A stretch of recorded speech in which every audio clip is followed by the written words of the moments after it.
Like anybody, I would like to live a long life. Longevity has its place. But I'm not concerned about that now. I just want to do God's will.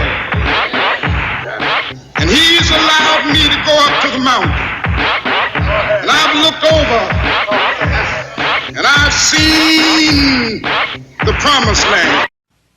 Hello, Stanley Williams. Yes, it is. It's Amy Goodman from Democracy Now! Okay. Thank you for joining us.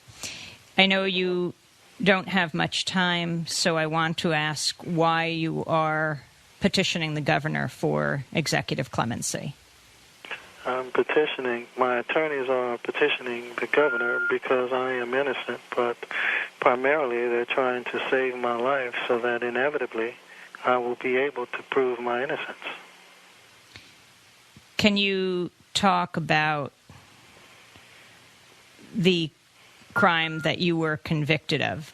Are you guilty of that crime? No, I am not culpable of those crimes.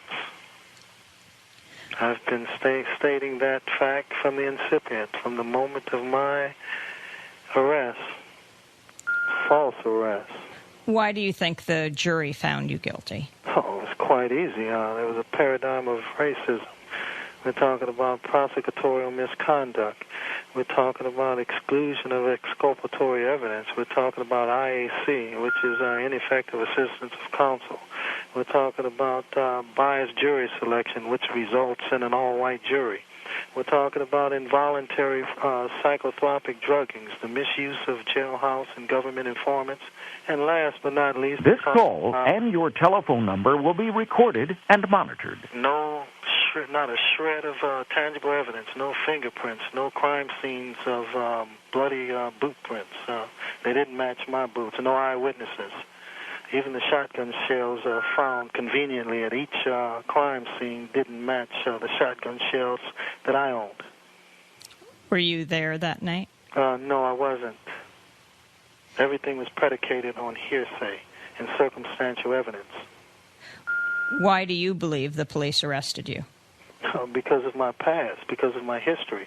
I was the co-founder of the Crips. I was someone that whenever anything happened, pretty much in L.A. or in Compton, for instance, as an example, in Compton, the Compton Armory had been broken into and quite a few weapons were missing.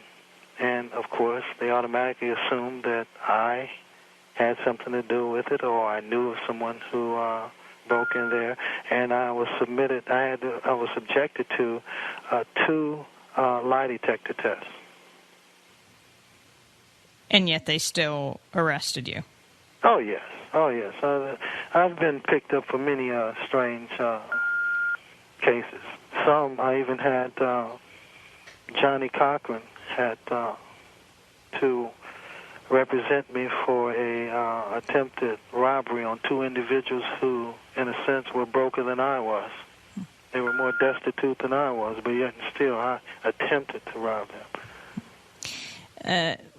Laura Owens, the stepmother of U.S. Army veteran Albert Owens, one of the 4 people... Oh, stepmother. The stepmother says that you're a cold-blooded murderer. They want to sweep it under the rug. Your response?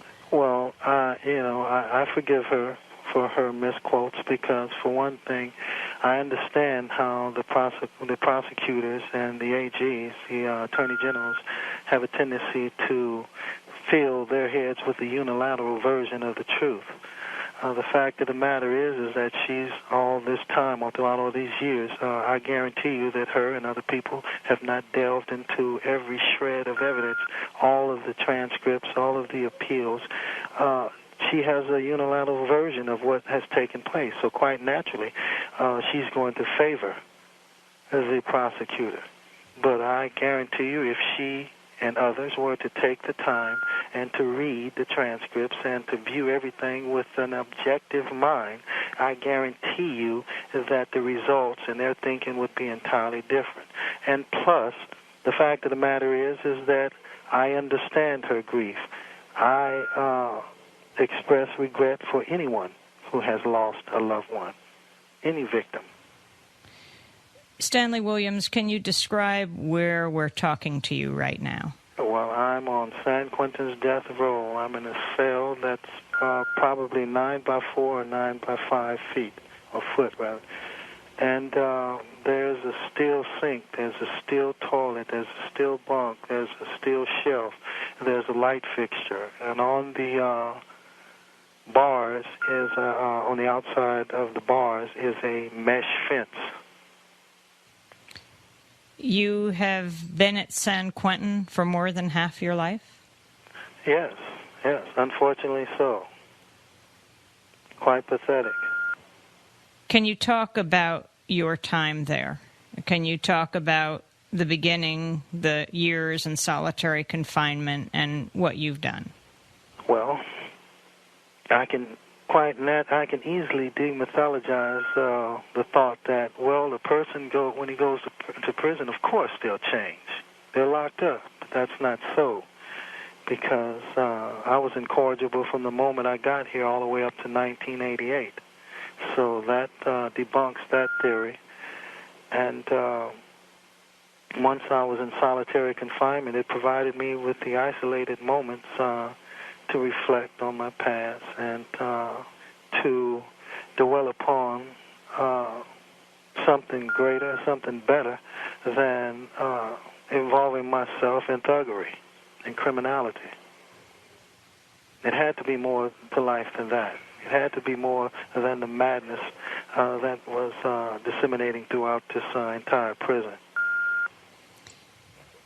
And so when do you feel like you started to change? And between the years of 1988 to 1994, and it's a continuous and it's an incessant reality for me.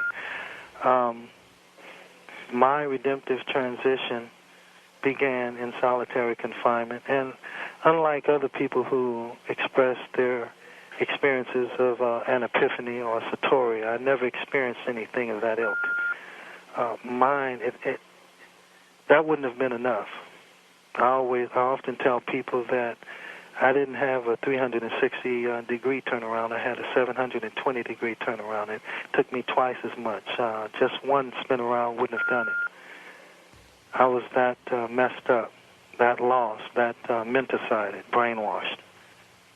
So I was able to gradually, in a piecemeal fashion,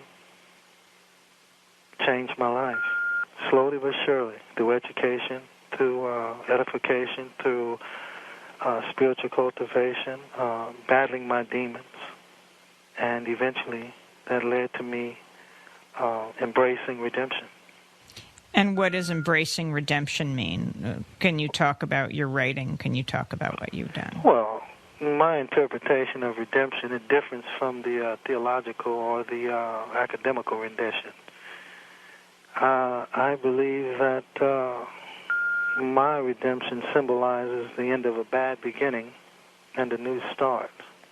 It goes beyond, in a sense, being liberated from one's sins or atonement in itself.